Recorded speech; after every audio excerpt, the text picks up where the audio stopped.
درود بینندگان عزیز، اخبار آزادی را با خبرهای تازه تاجیکستان و جهان پی میگیریم. امروز جمعه 11 ایون و من عبدالله اشرف هستم. در برنامه امروز این موضوع ها را داریم. شوکت میرزیویف رئیس جمهوری ازبکستان به ولایت سوغدی تاجیکستان سفر کرد. اظهارات ملاله یوسفزئی که گفته نکاح زن و مرد شرط نیست، خشم ملاها را در پاکستان برانگیخت. یک عده دهقانان در ختلان میگویند از حاصل امسال فایده ندیدند، اما کار کشاورزی را ادامه میدهند. ما همین ریسک گفته می‌نیم تا کار وقت خودجای دهقان در زمین نه، ما هر سال 2 گکتار 3 گکتار همیرا خیلی شانش ما میکنیم. سفر شوکت میرزیویف رئیس جمهوری ازبکستان امروز در تاجیکستان و در شهر خوجند ادامه کرد. او روز 10 ایون با سفری رسمی وارد دوشنبه شد و با مقامات بلندپایه کشور از جمله رئیس جمهور امامعلی رحمان درباره همکاری‌ها صحبت کرد. تفصیلات روز دوم سفر رئیس جمهوری ازبکستان در تاجیکستان را در گزارش همکارم فرزان محمدی از شهر خوجند می‌بینیم. صبح 11 ایون شوکت میرزیویف پرزیدنت جمهوری ازبکستان را در فرودگاه شهر خوجند امامعلی رحمان رئیس جمهوری تاجیکستان پیشواز گرفت و در این سفر 2 روزه او را همراهی خواهد کرد. این نخستین سفر رهبرت عالی کشور ازبکستان بعد از انتخاب شدنش به سمت پرزیدنتی است و نمایندگان اهل جامعه ولایت سوغد با رقص و سرود، رعایت عنعنه و سنت‌های خاص همسایگی، دوستی و رفاقت و مهر و محبت گرم و صمیمی او را استقبال گرفتند. نخست تا نصف روزی رهبران تاجیکستان و ازبکستان با زیایان و فعالان ولایت سوغد در قصر ارباب ملاقات کردند.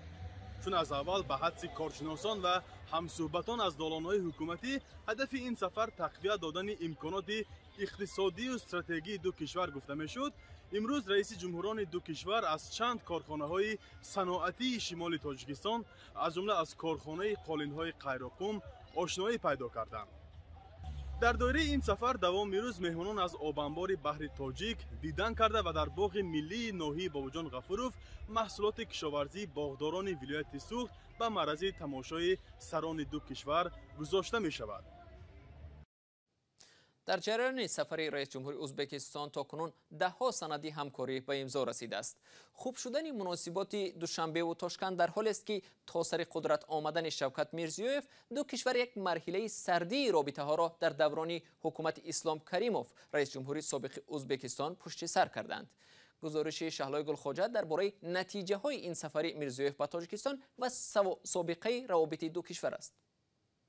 مقامات تاجیکستان و ازبکستان روز 10 ایون 36 سند همکاری از جمله درباره انتقال بار و سفر ساکنان را امضا کردند. این سندها در حال قبول شدند که شوکت میرزیویف رئیس جمهوری ازبکستان با سفر رسمی به دوشنبه آمد. امامعلی رحمان رئیس جمهوری تاجیکستان در واخوری هیئت‌های دو کشور گفت مناسبت دوشنبه و تاشکند در بخش‌های سیاست و اقتصاد، فرهنگ و امنیت رشد یافته است. شوکت میرزیویف در نوبت خود تاکید نمود در یک سال گذشته توانستند مشکلات را حل کنند که سالها مانع همکاری دو جانب میشدند. در تاجیکستان به شوکت میرزیویف اردن زرین تاج درجه 1 دادند. مراسم تقدیم آن شام 10 ایون در کاخ بربد شهر دوشنبه گذشت. بعد آن در همین تالار امامعلی رحمان و شوکت میرزیویف در برنامه کنسرتی بزرگ تحت عنوان شام دوستی شرکت نمودند. بسیاری ها پرزیدنت ازبکستان شوکت میرزیویف را محبوب ترین چهره سیاسی تاجیکستان می شمارند، زیرا از اولین روزهای ریاست جمهوریش در ماه سپتامبر سال 2016 همچون رهبر اصلاحات طلب و جانبدار بهبود روابط با تاجیکستان ظهور نموده از آزادی های بیشتر مردم پیگیرانه پشتیبانی میکند. هرچند که طبق گزارش ها تطبیق عملی این اصلاحات در ازبکستان با کندی پیش می رود، در تاجیکستان از این اقدام ها خوشپذیری میکنند. میرزیویف سیاست های دوره رهبری اسلام کریموف پرزیدنت اول ازبکستان را از اعتبار ساقط نموده، از جمله در فکر بهبود جدی روابط با تاجیکستان شد. سفر دولتی پرزیدنت میرزیویف به تاجیکستان در ماه مارس سال 2018 به یک حادثه تاریخی تبدیل یافت. آن زمان مرز بسته برای رفت آمد آزادی شهروندان دو کشور و صادرات و واردات مال و کالا باز گردید. 10,000 شهروند دو کشور امکان یافتند که بعد نزدیک به 2 ساله از احوال خویشاوندانشان در دو طرف مقابل مرز آگاه شوند. رهبر ازبکستان مخالفت سرسختانه با ساختمان نیروگاه برق آبی راغون را که سال 2010 در شکل تحریم عبور مسائل ساختمانی و محدود نمودن روای توسط راه آهن به تاجیکستان جاری شده بود کنار گذاشته، همکاری در بنیاد نیروگاه، استفاده از ذخیره‌های آبی و دیگر بخش‌های اقتصاد، علم و فرهنگ را پیشنهاد کرد. شبکه‌های نقلیات و برق زمان شوروی که در سالهای حکمرانی کریموف از کار مانده بودند به وجه عموم احیا خواهند شد. این مسئله در ملاقات دیروزه رهبران دو کشور مطرح شده بود. توجه خاص به رشد ساحه نقلیات و دالان‌های ترانزیتی جلب می شود. ما به موافقت رسیدیم که شرایط مساعد برای ترقی نمودن روهای راه آهن، اتومبیلی و هوایی را فراهم آوریم. رهبر تاجیکستان هم در این باره تفصیلات داد. سخن درباره دو ساختمان نیروگاه برق آبی در رود زرافشان با قدرت تخمینا 320 میگاوات می رود که ما با شوکت میرحمانویچ 2 سال پیش به بنیاد آن موافقت کرده بودیم. در همین حال احتمال مهمتر از لایحه‌های اقتصادی احیای روابط بین مردم دو جمهوری است که هزار سالها کنار هم زیستند. پیش بینی می شود به زودی محدودیت‌های دوره کرونا ویروس سبکتر شده، رفت و آمد آزاد ساکنان دو جمهوری برقرار می گردد. ساکنان در یکی از کوچه‌های مرکزی شهر دوشنبه شکوه دارند که یک شرکت ساختمانی که در جای منزل آنها بینایی بلند آشیانه ساختنی است، بر عوض خانه‌هاشان پول ناچیز می‌دهد. شرکت ساختمانی می‌گوید که مبلغ پیشنهاد کرده‌اش ارزنده است. با اوج گرفتن ساختمان بیناهای بلند آشیانه، شکایت ساکنان هم از شرکت‌های عظیمی ساختمانی بیشتر می شود. گزارش همکارم شهلا عبداللهیوا از روزگار دو ساکن دوشنبه است که با یک شرکت ساختمانی بحث و دعوا دارند.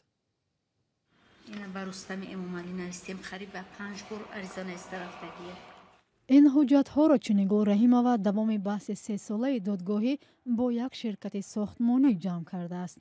او این همه سالها تلاش کرده است جبران منزلش را که باید تخریب شود از شرکت کمالات ساختمان بگیرد، اما تا حال به نتیجه. در این مدت 3 سال کو تمامی همه چیز ایروی قاعده همش یافتیم آوردیم، مثال همش قانونی بود، طرف قانون نگاه نکردن. شوهر این زن در گذشته برای تجارت خود از تاجپرام بانک که فعلا مفلس و برهم داده شده است 2 میلیون سومانی قرض گرفته بود. بانک برای عوض پول قرض خانه به گرو گذاشته او را به کسی دیگر فروخته است. خونه را خشون اومدن از طرف وای حکومت اومدن نرخ موندن و از سود گرفتن وای دروی کردن، وزارت عدلیه دروی کردن، وزارت عدلیه اومدن نرخ موندن. خیلی مثال که خوجاین ما ای بانک قرضدار باشه شما پول بانک تونه بگیرین و موندگیش نماده بچین ما خونه بگیرم ما کجا برم دیگه در این به جز چنگل رحیمова شرکت ساختمانی با صاحبان خانه دیگر هم بحث دارند. خانه نرگس محمدova هم نزدیک به بینای نو بنیاد مانده است. خطر هر زمان افتیدن کران از ساختمان او را نگران کرده است، اما از خانه‌اش کوچ بستن هم نمی‌خواهد، زیرا میگوید شرکت ساختمانی برای منزل زیست مبلغ ناچیز پیشنهاد کرده است. 3 میلیون نرخ کردگی. ولی نخواستم. نمیخوان دادنی. چرا؟ نمیدونم که خودشون میدونن. قرار شهر دا گفتگیان که صاحب ملکا را راضی کننده امضاش نگرفته، من نه امضا موندم یگونجا نه گفتی چی راضی کردین مویا. مسئولان شرکت کمالات ساختمان بر رادیو آزادی گفتند آنها با نرگس محمدova با راضیگی طرفین به سازش آمده به عوض منزلی برطرف شونده در بینای بلند آشیانه نو بنیاد شونده و مبلغ اجاره سازش کردند، اما شرطنامه به امضا رسانده نشد و محمدova روز از روز وجه‌های نو پیشنهاد می‌کند. در مورد خانه چنگل رحیمova شرکت نوشته است که خانه در بحث دادگاهی بوده، بعد حکم آمده است با تامین نمودن منزل نوی زمانوی با پرداخت‌های خراجات‌های صرف شده عهده‌داری خود را اجرا نماید. ساختمان بیناهای بلندآشیانه سالهای اخیر در دوشنبه بیشتر شده است. فروش منزل یکی از تجارت‌های سردرآمد در پایتخت تاجیکستان گفته می شود، هرچند بعضی از ساختمان‌ها ناراضگی ساکنان را در پی داشت. برخی از ساکنان میگویند شرکت‌ها هنگام ساختمان بیشتر منفعت‌های خود را به نظر می‌گیرند، اما شرکت‌های ساختمانی میگویند بنیادی همه بلند آشیانه‌ها بعد از آموزش لایحه و تنها با اجازه مقامات صورت می‌گیرد.